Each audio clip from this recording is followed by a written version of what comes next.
iconoclasm, which obviously is the destruction of images, is quite an interesting area in terms of ancient art. I think there were sort of three main areas that I'd talk about. The first of them is Damnatio Memorie, what we call Damnatio Memorie, which is the destruction of memory. And this is something that was issued against somebody who'd fallen from favour. So particularly emperors who'd been defeated, assassinated, or put down by one means or another. But it can be other figures as well. It can be sort of favourites of the emperor who then kind of lose their position.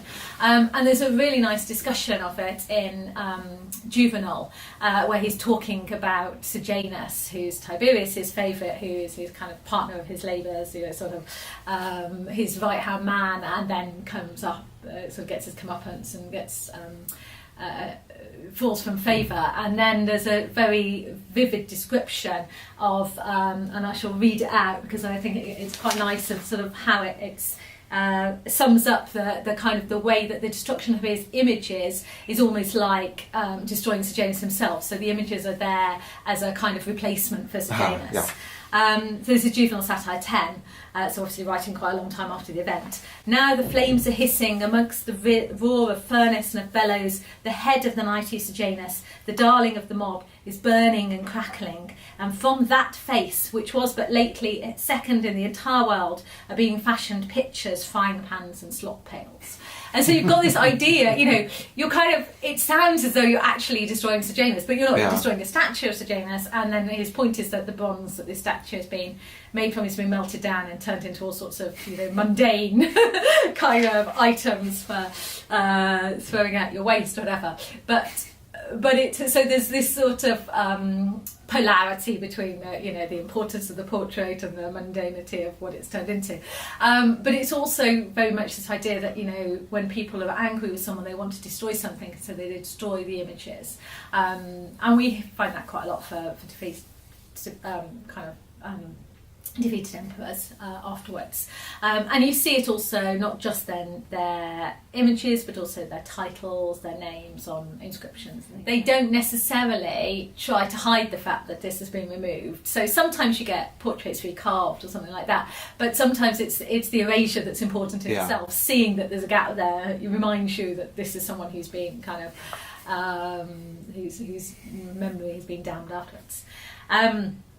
But then I suppose the other images to think about would be, again, sort of the destruction of images or the appropriation of images sometimes by a victorious party. So you can see there's parallels with Damnatio Memorie in a way. And this, we find a good example of this is actually the Memory head in the British Museum, so the head of Augustus, which was originally part of a statue, probably set up in southern Egypt, and then seems to have been taken by Kushite sort of marauders over the border, seized and then decapitated and buried underneath their victory monument, so in their territory. So it's a way of sort of saying, look, we've got you, we kind of, you might think you're in charge, but actually you're not. So it's a way of, and there's a nice article about that actually on the British Museum's website, which we can put in a link to as well. So that's a good example. And then later on, when you get into the kind of period of early Christianity, I suppose this would be the third main type of closer to what we think of iconoclasm, you know, the sort of destruction of images in religious context, is not always a destruction, actually, is quite often what we sort of term the Christianisation of images, where particularly the imperial image is kind of marked with a cross to say, okay, your power as a divine object has been taken away and now you're subject to the power of Christ. So yeah, we find that there's a statue, a couple of portraits of Augustus and Livia, which come from Ephesus in the Seljuk Museum, and they've both got crosses engraved in the forehead. And they haven't been destroyed otherwise, but you've just got that sort of marking of kind of, well, like you're now. Although you do actually find crosses in other portraits as well. There's one that was excavated recently at Aphrodisias, which Bert Smith's we've talked about in a recent lecture, where you've got a little cross behind the beard, which I think is really interesting. So sometimes the cross seems to be a symbol that doesn't seem to be about sort of appropriating the image so much. It's more about the sculptor kind of marking his Christian identity, perhaps, because it yeah. wouldn't have been visible at all in the original sculpture as it's set up, but it's kind of him just putting his mark in.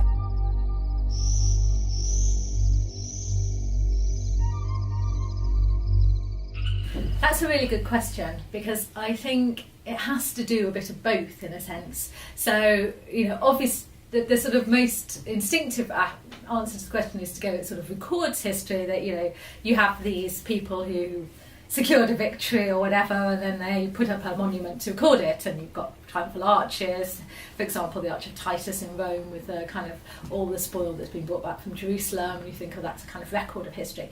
But in a sense it's a very partial record of history, and it's also drawing attention to the bits that they want to be remembered and not the other bits. So I think it also makes history because it's reminding you and sort of setting you up kind of what to expect.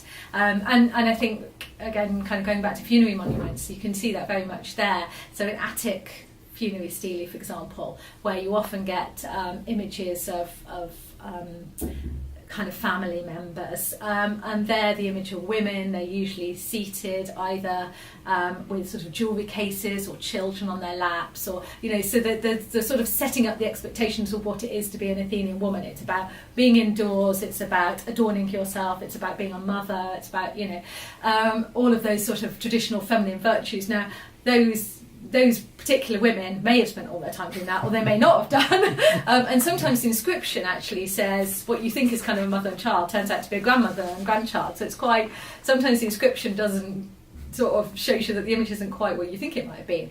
But I think those are often about, through repeated imagery, setting up expectations of what you think is the kind of ideal, and whether that actually was what that person was like in reality, because we never can know, but it's kind of a... But then, you know, those norms also condition the way that people sort of live their lives, because they're framed by those expectations. So the two sort of go together.